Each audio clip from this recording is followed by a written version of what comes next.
கண்ணாடியை திருப்பினா ஆட்டோ ஓடுமா? அதே மாதிரி ஒரு டிசீஸோட பேரை சேஞ்ச் பண்ணுறதுனால என்ன பெரிய இம்பேக்ட் வந்துட போகுது அப்படின்னு எல்லாரும் நினைப்போம். ஆனால் அதுதாங்க தப்பு.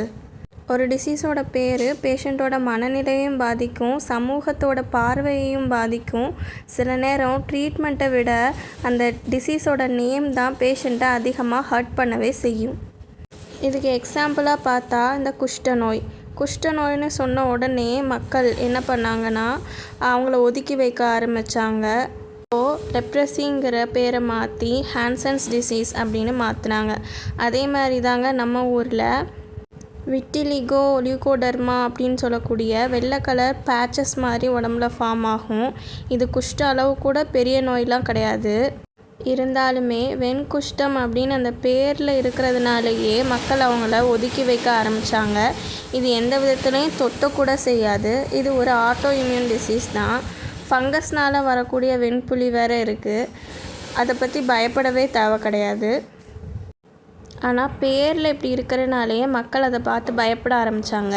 அதனால் நம்ம தமிழ்நாட்டில் வெண்குஷ்டம்னு சொல்லக்கூடாது, வெண்புள்ளி அப்படி தான் சொல்லணும்னு சொல்லி பேரை மாற்றி வச்சாங்க. இந்த வகையில் பெண்களுக்கு வரக்கூடிய முக்கியமான டிசீஸ் தான் PCOS அப்படிங்கிறது. அப்படின்னா என்னென்னா பாலிசிஸ்டிக் ஓவேரியன் சிண்ட்ரோம். தமிழ் படுத்தினா என்ன அர்த்தம் வரும்னா, பெண்ணுடைய ஓவரி அப்படிங்கக்கூடிய இந்த சினைப்பையில் பல கட்டிகள் இருக்கக்கூடிய ஒரு நோய் அப்படின்னு அர்த்தம். ஆனால் இதில் ஒரு காமெடி என்னென்னா, PCOS இருக்க பல பெண்களுக்கு உண்மையிலே சினைப்பையில் கட்டிகள்லாம் கண்டிப்பாக இருக்கணும்னு எந்த ஒரு அவசியமும் கிடையாது. இது ஒரு மெட்டபாலிக் டிசீஸ், அவ்வளோதான். ஸோ எக்ஸ்பர்ட்ஸ் இப்போ ஒரு லேட்டஸ்ட்டாக வந்த லான்செட் சம்மிட்டில் என்ன பண்ணியிருக்காங்க, இதை PMOS அப்படி தான் சொல்லணும் அப்படின்னு சொல்லியிருக்காங்க. அதாவது poly endocrine metabolic ovarian syndrome. இந்த பேர் மாற்றத்தினால மக்களுக்கு கட்டி அப்படின்னு வரக்கூடிய அந்த பதற்றம் நீங்குது.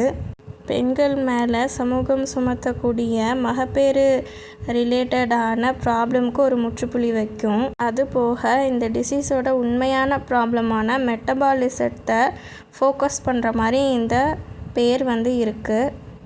ஸோ இது ஒரு வரவேற்க வேண்டிய ஒரு மாற்றம். இது எல்லாருமே தெரிஞ்சுக்கணும். எல்லாருமே PMOS அப்படிங்கிற டேர்மை பயன்படுத்துகிறது தான் சிறப்பாக இருக்கும். தேங்க்யூ.